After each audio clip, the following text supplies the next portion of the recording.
গত 18 মাস ভারত বাংলাদেশ সম্পর্ক যে তলানিতে ছিল, তারপর আশা ছিল যে ভারত বাংলাদেশ সম্পর্কে হয়তো একটা উন্নতির রূপরেখা দেখা যাবে। কিন্তু যেদিন তারেক রহমানের মন্ত্রিসভার শপথ হলো, সরকার গঠন হলো, সেদিন সেই আশায় জল ঢাললো তারেক নিজেই। তারেক রহমানের মন্ত্রিসভায় দেখা যাচ্ছে এমন কিছু ব্যক্তিদের যারা কিনা ভারত বিদ্বেষের যে উস্কানি, তার যে চক্র, তার যে নেক্সাস জঙ্গিদের সঙ্গে, তার কিছু মূল কাণ্ডারীদের। তাহলে কি ভারত বাংলাদেশ সম্পর্কে যে আশা করা হয়েছিল, সেই আশায় জল পড়ল, ছাই পড়ল? কেন এই কথা বলছি? আর তার সঙ্গে অবশ্যই দেখাবো পাকিস্তান মদতপুষ্ট বাংলাদেশি জঙ্গিদের কিভাবে বাংলাদেশকে লঞ্চ প্যাড হিসেবে ব্যবহার করা হচ্ছে ভারত বিদ্বেষের জন্য। দেখুন, ভারত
রেজিমেন্ট জঙ্গি সংগঠনের মূল কাজ আত্মঘাতী হামলার প্রশিক্ষণ দেওয়া।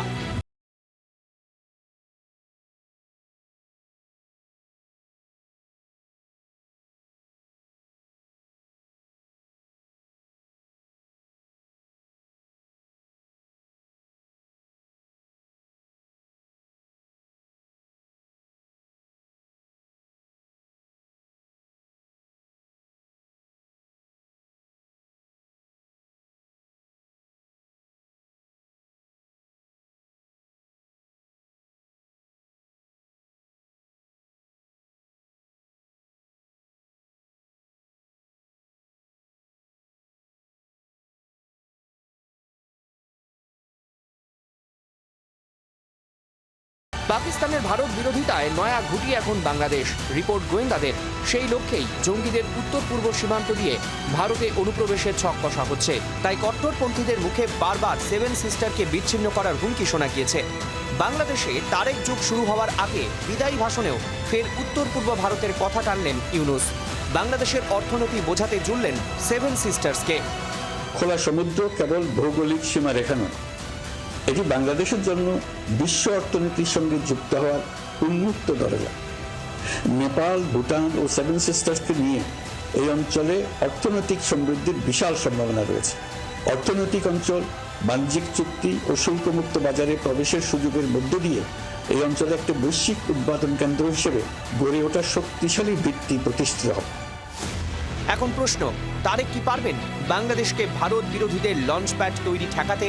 আদেও তারেক চান ভারত বিদ্বেষ ঠেকাতে? এই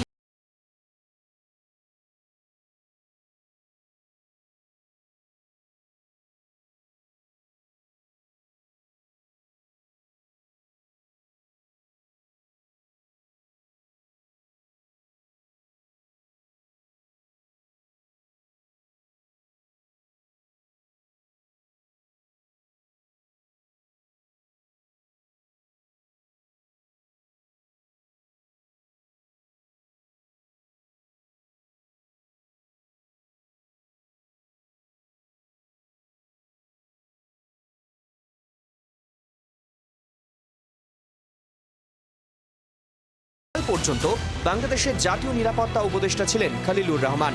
সেই খলিলুরই তারকের মন্ত্রিসভায় বিদেশ মন্ত্রকের দায়িত্ব পেলেন। তবে গুরুত্বপূর্ণ বিষয় হলো, গত বছর ডিসেম্বরে ভারতের জাতীয় নিরাপত্তা উপদেষ্টা অজিত দোভাল এই খলিলুরের হাতেই একটি ফাইল তুলে দিয়েছিলেন। কি ছিল সেই ফাইলে? সেই ফাইলে উল্লেখ ছিল বাংলাদেশে একাধিক জঙ্গি প্রশিক্ষণ কেন্দ্র চলছে। পাকিস্তানের কোন কোন জঙ্গি গোষ্ঠী এবং কমান্ডার রয়েছে তার সবিস্তার তথ্য। তাহলে যেটা দাঁড়ালো তা হলো, ভারতের এনএসএ বাংলাদেশের তৎকালীন এনএসএ-কে যে ফাইল দিয়ে এসেছিলেন ব্যবস্থা নিতে, তিনিই সেই জঙ্গি মদতপুষ্ট ইউনুস সরকারে ছিলেন। ব্যুরো রিপোর্ট, জি24 ঘন্টা। বাংলার আওয়াজ, বাঙালির আবেগ, জি24 ঘন্টা।